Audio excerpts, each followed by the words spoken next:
Hello everyone and welcome back. ये है हमारी UPPGT economics 2010 paper solution series का 12th पार्ट। आज हम टैकल करने वाले हैं क्वेश्चंस 111 से लेकर 120 तक। तो चलिए सीधा डाइव इन करते हैं।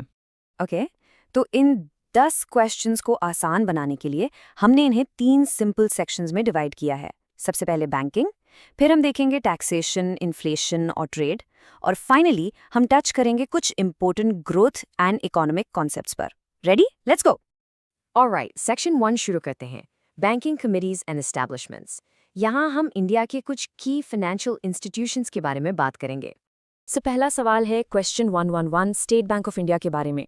सवाल है कि इसका इस्टेब्लिशमेंट किस कमेटी के रिकमेंडेशन पर हुआ। करेक्ट आंसर है गोरवाला कमेटी। देखिए, इसकी एक पूरी जर्नी है। पहले हुआ करता था इंपीरियल बैंक ऑफ इंडिया, फिर 1952 में एडी गोरवाला कमेटी ने रेकमेंड किया कि इसका नेशनलाइजेशन होना चाहिए, और उसी रेकमेंडेशन के बेसिस पर बना स्टेट बैंक ऑफ इंडिया, जिसने फाइनली 1 जुलाई 1955 से अपना काम शुरू किया। तो ये सीक्वेंस याद रखना बहुत जरूरी है।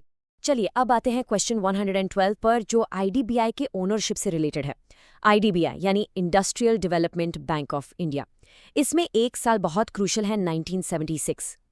1976 से पहले IDBI actually reserve bank of India यानी आरबीआई की एक सब्सिडियरी थी, लेकिन 1976 में इसका पूरा ओनरशिप गवर्नमेंट ऑफ इंडिया को ट्रांसफर कर दिया गया। Simple, it's that date that's the की।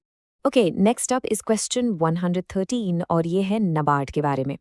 नबार्ड के केस में आपको 2 चीजें बिल्कुल अच्छे से याद रखनी है। एक, एस्टैब्लिशमेंट ईयर जो है 1982, और दूसरा कमेटी का नाम शिवरमन कमेटी। इन्हीं के रिकमेंडेशन पर नबार्ड बना, और जैसा कि इसका फुल फॉर्म है national bank for agriculture and rural development. ये इंडिया में रूरल और एग्रीकल्चरल फाइनेंस की एपेक्स इंस्टीट्यूशन है। Simple and important.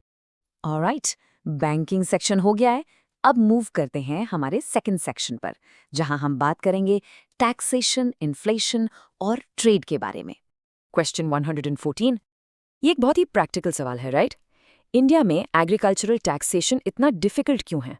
देखिए, इसके कई रीजंस हैं। लैंड होल्डिंग स्कैटर्ड है, प्रोडक्शन सीजनल है, कलेक्शन की ओवरहेड कॉस्ट्स भी बहुत ज्यादा हैं। ये सब वैलिड पॉइंट्स हैं, लेकिन जो सबसे बड़ा रीजन माना जाता है, अब प्राइमरी ऑब्स्टिकल, वो है lack of political will power. It's a key factor.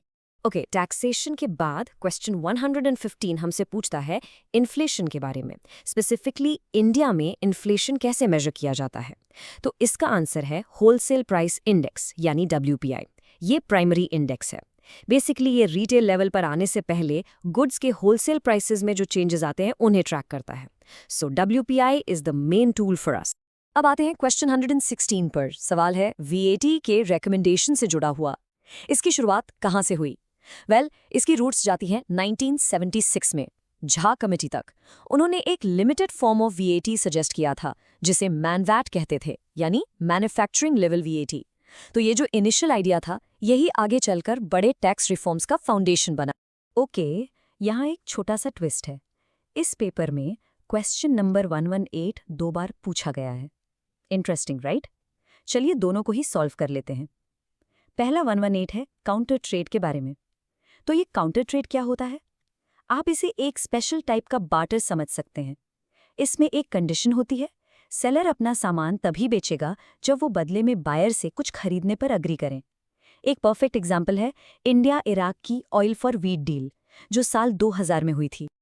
और इसी के साथ हम पहुंच गए हैं अपने फाइनल सेक्शन पर, ग्रोथ एंड इकोनॉमिक कॉन्सेप्ट्स। यहाँ हम कुछ बहुत ही इंटरेस्टिंग आइडियाज GDP से लेकर कुछ कोर इकोनॉमिक थ्योरीज तक डिस्कस करेंगे। तो जो दूसरा क्वेश्चन 118 था, वो पूछता है 2006-7 के लिए इंडिया का GDP ग्रोथ रेट क्या था? उस टाइम के CSO एस्टिमेट्स के हिसाब से द एक्चुअल फिगर वाज 9.6%।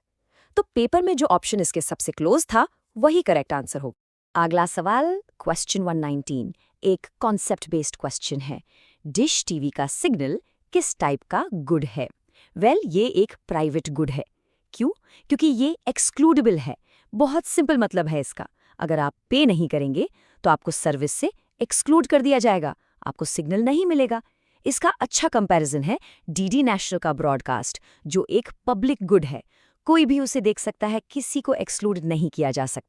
और अब हम आ गए हैं आखिरी सवाल पर, क्वेश्चन 120। ये एक बहुत ही फैसिनेटिंग कॉन्सेप्ट के बारे में है, इमिसराइजिंग ग्रोथ। ये नाम सुनने में थोड़ा अजीब लगता है, राइट? और ये काउंटर इंट्यूटिव कॉन्सेप्ट दिया था रिनाउंड इकोनॉमिस्ट जगदीश भगवती ने। तो आखिर ये इमेजराइजिंग ग्रोथ है क्या? सोच के देखिए, क्या ग्रोथ कभी बुरी हो सकती है? इस कॉन्सेप्ट के हिसाब से यस, ये एक ऐसी सिचुएशन है जहां इकोनॉमिक ग्रोथ से देश की हालत बेहतर होने के बजाय और खराब हो जाती है। ये कैसे हो सकता है? इमेजिन करिए एक देश है जो सिर्फ एक चीज बनाकर एक्सपोर्ट करता है। वो इतना ज्यादा प्रोड्यूस और एक्सपोर्ट करने लगता है कि वर्ल्ड मार्केट में उसकी कीमत क्रैश कर जाती है।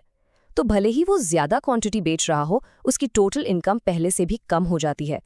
एसेंशियली उसके टर्म्स ऑफ ट्रेड इतने खराब हो जाते हैं कि ग्रोथ का सारा फायदा निलिफाई हो जाता है। Isn't that fascinate? तो आज हमने काफी कुछ कवर किया, बैंकिंग कमिटीज, टैक्सेशन और इमिजराइजिंग ग्रोथ जैसे डीप कॉन्सेप्ट्स तक। यहाँ से सबसे बड़ा टेक अवे ये है कि ये सभी आइडियाज कहीं ना कहीं आपस में जुड़े हुए हैं। अब हम आपसे जानना चाहेंगे, इन 10 कॉन्सेप्ट्स में से ऐसा कौन सा टॉपिक है जिस पर आप एक पूरा डीप डाइव एक्सप्लेनर देखना चाहेंगे? हमें नीचे कॉमेंट्स में जरूर बताइए। देखने के लिए बहुत बहुत